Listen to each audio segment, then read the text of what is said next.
ဂိုလစင်ပရဲ့စူညံတန်တွေကိုတိတ်ဆိတ်သွားသေးတာဘသူလဲ United ပရိသတ်တွေအဝေးခွင့်မှာအားရပါရအောင်မဲခံနိုင်အောင်ဘသူကဖန်တီးပေးခဲ့တာလဲအဖြေကတော့တခုတည်းပါအဲ့ဒါကတော့ Benjamin Sesko ပါ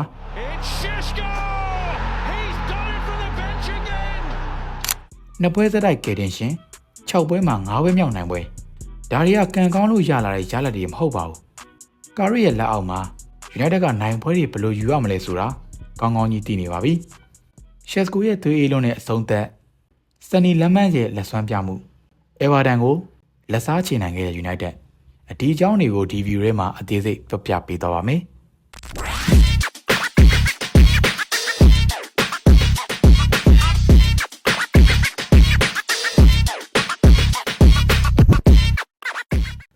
United မျှော်လင့်ခဲ့ရတဲ့နံပါတ်9 United ကဂိုးသွင်းပေးမဲ့သူတယောက်ကိုမျှော်လင့်နေရကြာပါပြီအခုတော့ Sesko ကအဲ့ဒီနေရာကိုအကောင်းဆုံးဖြည့်ဆည်းပေးနေပါတယ်နှစ်ပွဲစတိုက် United အတွက်ကယ်တင်ရှင်ဖြစ်ခဲ့ပါတယ် Everton နဲ့ပွဲမှာသူသွင်းခဲ့တဲ့ဂိုးကသူ့ရဲ့ pace ကဘယ်လောက်ထိမြန်လဲသူ့ရဲ့နေရာယူပုံဘယ်လောက်ထိပါနိုင်လဲအဆုံးသတ်ပုံဘယ်လောက်ထိသေးကြတယ်လဲဆိုတာပြသလိုက်တာပါပဲအခုဆိုရင် Sesko က United အတွက်ပြိုင်ပွဲဆောင်8ဂိုးထိသွင်းယူပေးထားနိုင်ခဲ့ပါပြီဒီပွဲမှာ Sesko ကွန်ညာ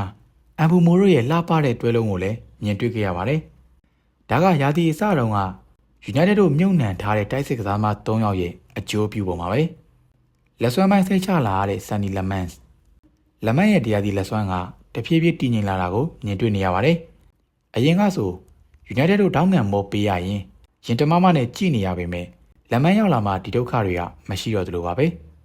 လက်မန်းရဲ့အားသာချက်ကဆက်ပစ်တွေမှာရှေ့ထွက်ပြီးဘောလုံးဆွဲယူနိုင်တာပါပဲအေဗာတန်ဘက်ကဘလောက်ပဲလူကတ်ထားသည်ဖြစ်စေလက်မန်းကတော့သူ့ရဲ့ယုံကြည်ချက်နဲ့ဂိုးမပေးအောင်စွမ်းဆောင်နိုင်ခဲ့ပါတယ်ဒါကကာရီလက်ထက်6ပွဲမှာလက်မန်းကဂိုးမပေးအောင်3ပွဲတိတိစွမ်းဆောင်ပြထားနိုင်ခဲ့တာပါပဲပြီးတော့ဒီပွဲရဲ့အကောင်းဆုံးစားမဆုနဲ့လည်းလက်မန်းကတကယ်ကိုထိုက်တန်ခဲ့ပါတယ်6ပွဲမှာ9ပွဲမြောက်နိုင်ပွဲဒါကအရင်ကကျွန်တော်တို့အိမ်မက်မှတ်နေခဲ့ရတဲ့မှတ်တမ်းမျိုးပါပဲ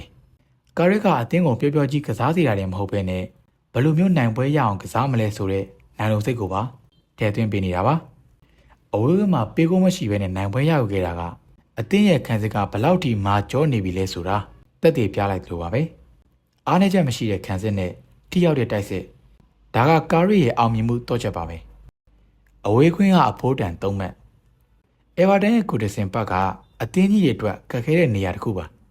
ဒါပေမဲ့မင်းညာက United အတွက်ကတော့အဲ့ဒီဖီယာတွေကိုအကောင်းဆုံးကျော်လွှားနိုင်ခဲ့ပါတယ်ဒီနိုင်ပွဲကြောင့် United ကအမှတ်ပေးစရာအဆင့်4မှာဆက်လက်ရပ်တည်နေပြီးအောက်မှာရှိတဲ့ Chelsea လီဗာပူးတို့ကို3မှတ်ပြတ်ထားနိုင်ခဲ့ပါတယ်ဒီပွဲမှာ United ရဲ့ခြေစွမ်းကအားရစရာမရှိဘူးဆိုပေမဲ့နိုင်တဲ့နိုင်ထက်တဲ့ပွဲတွေမှာ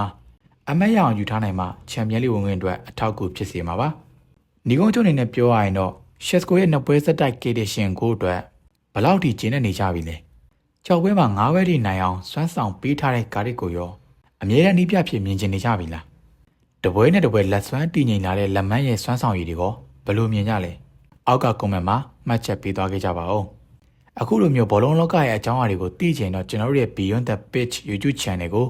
Subscribe လုပ်ခဲ့ဖို့တောင်းဆိုချင်ပါတယ်အားလုံးကိုကျေးဇူးတင်ပါတယ်